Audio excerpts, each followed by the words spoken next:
Assalamualaikum warahmatullahi wabarakatuh. Teman-teman dimanapun berada, kali ini saya akan membahas tentang perencanaan bisnis atau bisa juga dibilang bisnis plan atau studi kelayakan.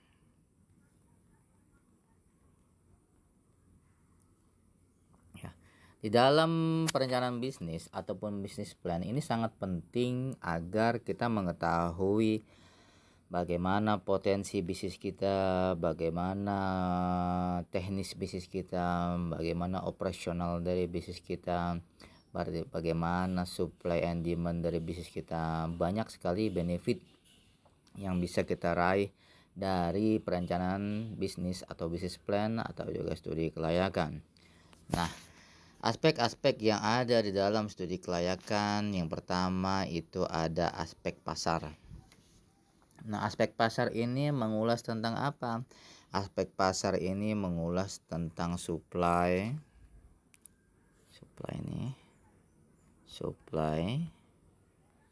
pertama dan demand.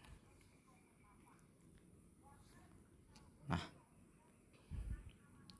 supply ini kaitannya dengan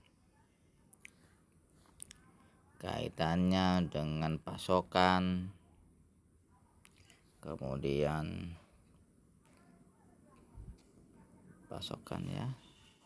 pasokan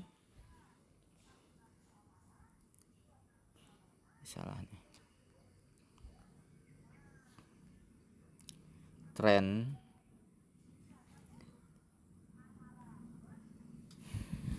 harga,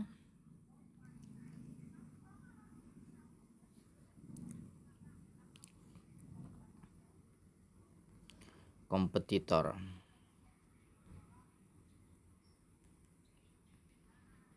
Di sini nanti kita bisa menentukan pasokannya seperti apa, trennya seperti apa, harganya seperti apa, serta kompetitor itu siapa-siapa aja. Sementara demand itu permintaan market.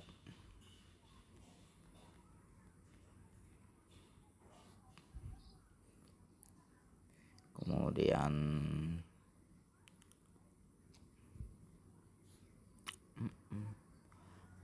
perilaku pasar. Kemudian juga bisa bilang keinginan pasar.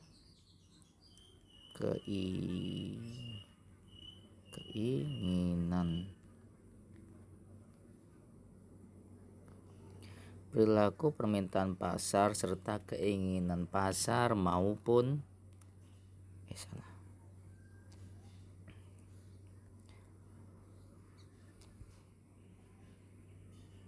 keinginan seperti apa gitu ya. Keinginan itu warna produk misalnya, kemudian harga produk, kemudian bentuk dan lain sebagainya ya. Nah, selain perilaku pasar, keinginan pasar, kita juga harus mempelajari yang namanya pricing market. Nah, ini kait dengan kompetitor.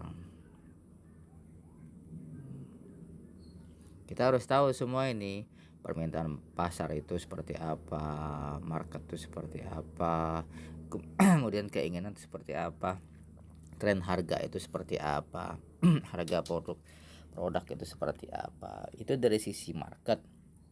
Nah, ini kaitannya nanti dengan aspek lainnya. Permintaan pasar itu misalnya berapa banyak,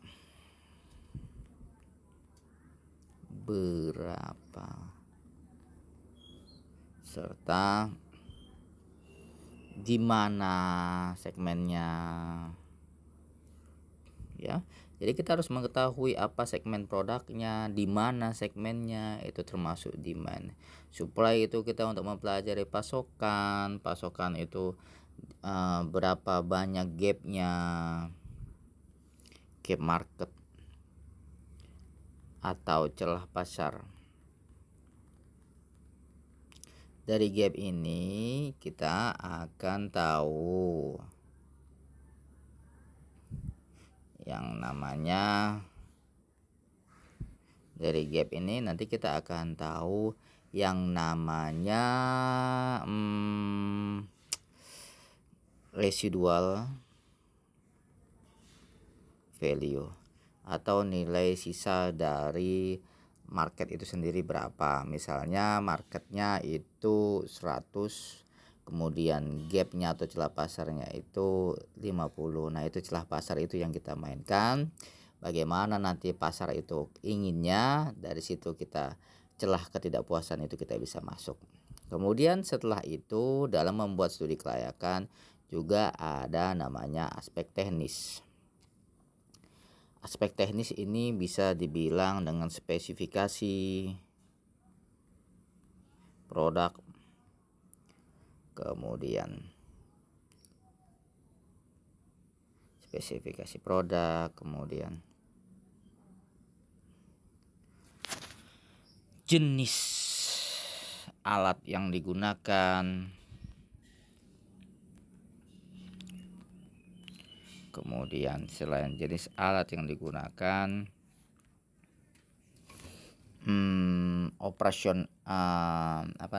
alat yang digunakan, kemudian selain alat, spesifikasi produk,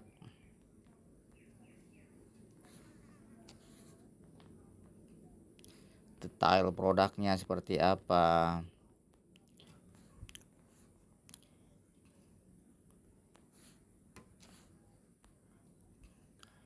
rencana anggaran biaya,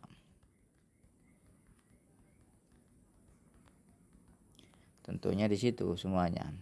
Kemudian setelah aspek pasar dan aspek teknis di dalam studi kelayakan atau business plan, ada juga aspek lokasi. Lokasinya di mana, kemudian luasnya, kondisinya, kemudian akses. Kayak beberapa bisnis ada yang terkait dengan aspek lokasi, ada juga yang tidak. Kondisi, luas, kemudian harga. Selain itu, selain aspek pasar, teknis maupun lokasi, ada juga di dalam perencanaan kita harus memasukkan aspek sumber daya manusia. Apa itu aspek sumber daya manusia? Aspek sumber daya manusia itu mengulas tentang kompetensi, manajemen, apalagi jobnya, description, kemudian apalagi SOP, kemudian apalagi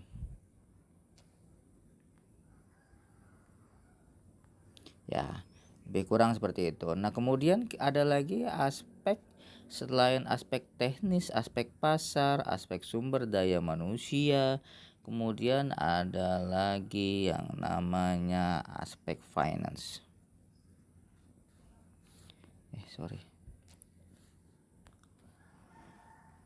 Aspek finance. Aspek finance ini apa? Aspek finance itu mengulas tentang RAB tadi, harus sinkron dengan yang ada. Kemudian tadi proyeksi bisnis, proyeksi laba rugi,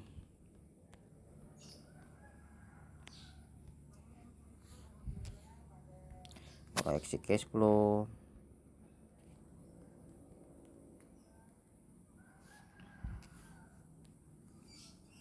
proyeksi kelayakan penilaian kelayakan.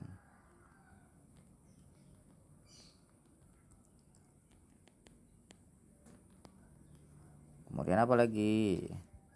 Sensitivitas.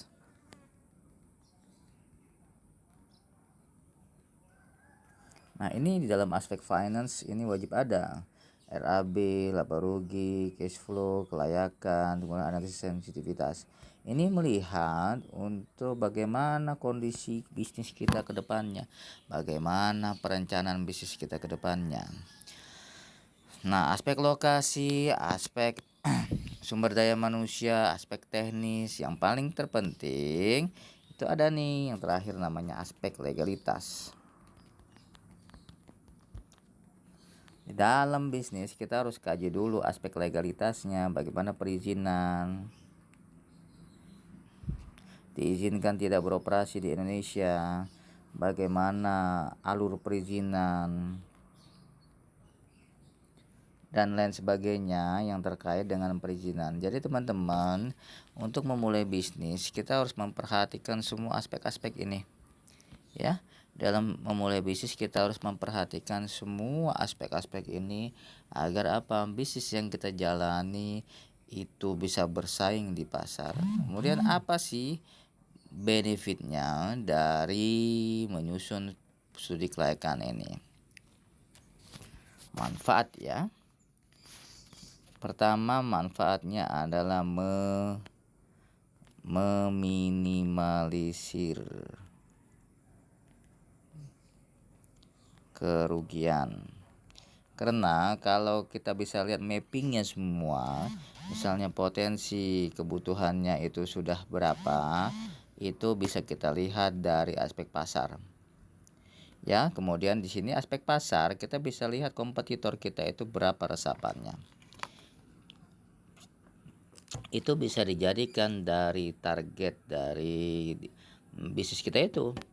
Artinya kalau kompetitor lakunya 100, misalnya dengan potensi yang ada, masa sih kita nggak bisa jual 10? Nah, itu juga disesuaikan dengan sumber daya manusia. Sumber daya manusia tadi yang ada tadi berapa? Kompetensinya selama ini dia menjual produk apa dan berapa banyak? Kita di dalam segi teknis juga harus bisa membedakan, dalam aspek pasar harus bisa membedakan yang namanya produk kita itu kelemahan kekurangannya apa, sehingga sangat dengan mudah kita masuk ke pasar, meminimalisir kerugian sebagai pemetaan.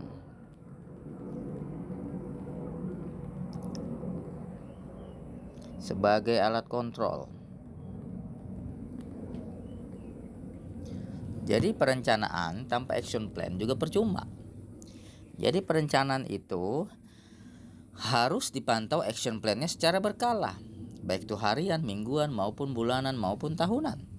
Kalau eksekusinya tidak sesuai dengan perencanaan, kita harus melakukan evaluasi secara cepat.